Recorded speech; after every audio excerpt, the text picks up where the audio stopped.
자, 반갑습니다. 배종찬 교수의 맛있는 돈 이야기 배종찬입니다. 자, 여러분 반갑습니다. 2019년 말 정부 부동산 천국 만들다.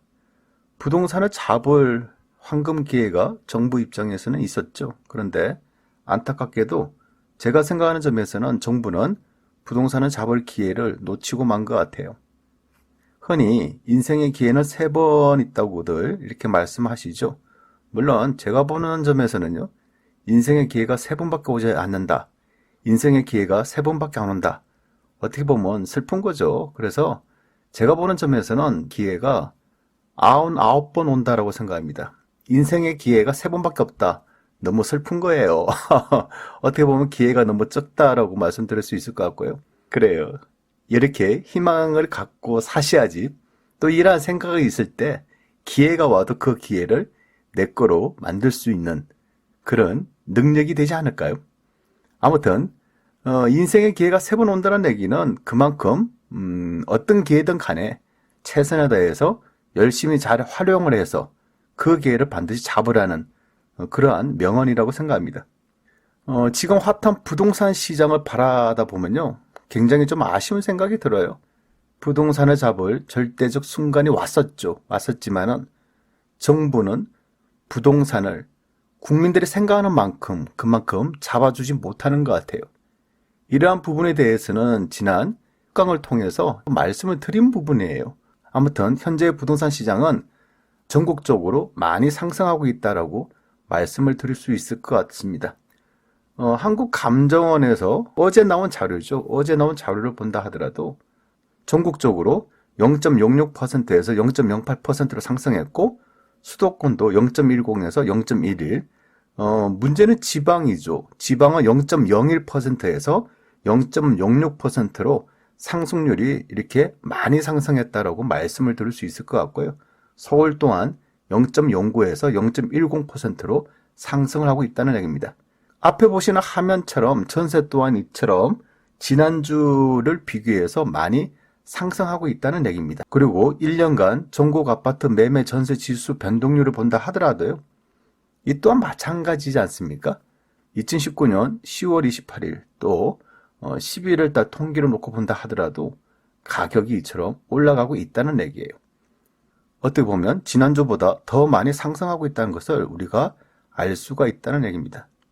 그런데 이러한 상승세가 언제 꺾일지는 아무도 알 수가 없겠죠. 다만 정부의 특별한 부동산 대책이 나와야 되는데 그러한 특별 대책이 나오지 않는 이상은 예를 들어서 분양가 상한제 지역을 조금 더 확대한다. 이런 정책으로는 부동산을 찾기는 어려워 보인다는 얘기예요. 그래서 이러한 흐름을 정부는 인지를 하지 못한다면 부동산 가격은 지속적으로 현재 흐름이 이어질 가능성이 높아 보인다는 얘기입니다. 특히 서울 같은 경우에는요. 지난주 0.09에서 이번주 0.10인데요. 분양가 상한제 적용 지역 지정 및 추가 지정 강성으로 일부 매수자들의 관망세가 커지고 있긴 하나 유예기간을 뒀지 않습니까? 유예기간 부여로 아직까지는 제도 시행의 체감도가 낮은 가운데 매물 부족, 풍부한 유동성, 저금리 및 지역별 갭 매우기 등으로 상승세가 지속하고 있다. 여기서 중요한 거는 상승세가 지속하고 있다라는 얘기예요. 뭐 때문에? 유예기간 때문에. 특히 강남 4구 같은 경우는요. 매물이 부족한 가운데 상승 기대감 및 갭 메우기로 상승세가 지속적으로 이루어지고 있다는 얘기입니다. 강남 4구의 상승률은 0.13%에서 0.14%로 오히려 증가가 됐다는 얘기고요. 강남 4구 외로 놓고 보더라도 동작구는 노량진, 동작, 상도동 위주로 양천구는 통목구 폐지 발표 등으로 학군 우수한 목동 신시가지와 인근 신축, 기축 위주로 영등포구는 당산, 신길동 기축 위주로 상승 중에 있다는 얘기입니다. 5대 광역시로 놓고 보더라도 대전 플러스 4.1% 많이 올랐죠. 부산 플러스 0.19%로 상승 중. 울산마저도 지금 상승 중으로 전환했다는 얘기예요. 그리고 세종시와 인천광역시는 다소 상승폭이 좀 축소가 됐고요. 그리고 나머지 지방 8개 도 같은 경우에도 마이너스 0.07%에서 마이너스 0.02%로 하락폭이 축소되고 있다는 얘기입니다. 어때요, 여러분? 한국감정에서 나온 이러한 통계를 놓고 보면 굳이 전세까지 이렇게 상승 중이다 라고 제가 말씀을 안 해도 여러분들이 좀 느낌이 오시죠? 이처럼 매매에 관한 통계를 보더라도 부동산이 난리 났다는 것을 우리가 알 수가 있다는 거예요. 참, 이러한 현상을 어떻게 설명을 해야 될까요? 부동산 상승 이유야 여러 가지가 있죠. 그런데요, 어떻게 보면 부동산 상승 이유가 여러 가지, 즉 많다면 역으로 생각한다면 부동산 또한 하락할 확률, 이런 확률도 또 많지 않겠습니까? 세상 이치라는 게 음만 있고 양이 없으면 그건 좀 말이 안 되지 않습니까? 음양의 법칙이 있고 플러스 마이너스 법칙이 있고 여자와 남자의 법칙이 있지 않습니까? 그래서 이 세상에 여자만 다 있어. 이게 또 말이 안 되잖아요? 그리고 이 세상에 남자만 다 있어. 그러면 더 말이 안 되죠. 그러다 보니까 부동산이 상승할 이유만 있다고 한다면 무조건 올라가면 밖에 없겠죠. 대한민국 역사로 놓고 보면 부동산은 무조건 다 올랐어야죠. 매주 통계, 매달 통계, 매년 통계로 보더라도 다 올랐어야죠. 하지만 부동산 또한 사회적 현상하고 같다는 얘기예요. 음이 있으면 양이 있고 양이 있으면 음이 있다는 얘기죠. 즉 오르는 사유가 있다면 부동산 가격은 올라가고 떨어지는 사유가 발생이 되면 부동산 가격은 떨어진다는 얘기예요. 실제적으로 놓고 보더라도 올해 상반기 6월달까지만 하더라도 한국감정원의 시도별 가격지수 변동률, 요 표를 보시면 4월달, 5월달, 6월달 전국적으로 마이너스 0.21, 마이너스 0.16, 마이너스 0.13, 수도권은 4월달에 마이너스 0.23, 5월달에 마이너스 0.17, 6월달에 마이너스 0.10, 서울을 놓고 본다 하더라도 4월달에 마이너스 0.18, 5월달에 마이너스 0.11, 6월달에 마이너스 0.04, 5대 광역시를 놓고 보더라도 다 마이너스지 않습니까? 8개 도로 놓고 보더라도 다 마이너스라는 얘기입니다, 여러분.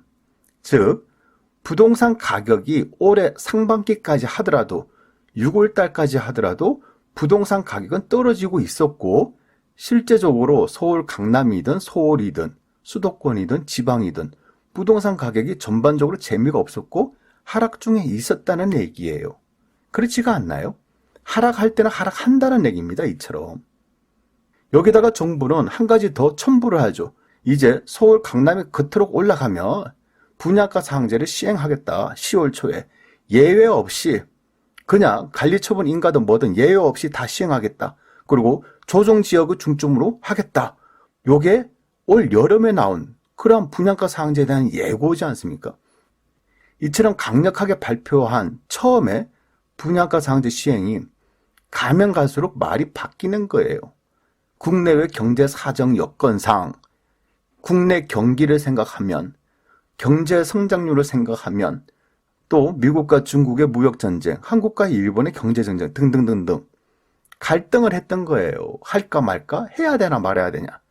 결국 초강력했던 10월 달에 바로 시행하고 관리처분 예외 인정도 없이 조정 대상 지역에 이렇게 분양가 상한제 시행을 하겠다라고 그랬던 정부가 갑자기 꼬리를 내렸던 거예요. 11월 6일 날 서울에 27개 동만 한해서 관리처분 6개월 예외 인정하고 심지어 조정 대상 지역인 부산이나 고양시나 남양주 일부를 해제까지 해주는 겁니다. 그러니 부동산 시장이 어떻게 반응 나오겠습니까, 여러분?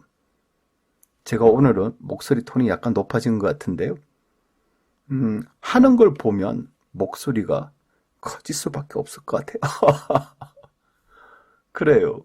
그래서 강력한 분양가 상한제를 시행하겠다라고 했던 정부가 갑자기 이렇게 약하디 약한 분양가 상한제를 때리니까 결국 부동산 시장은 상승으로 반전할 수밖에 없었다는 얘기죠.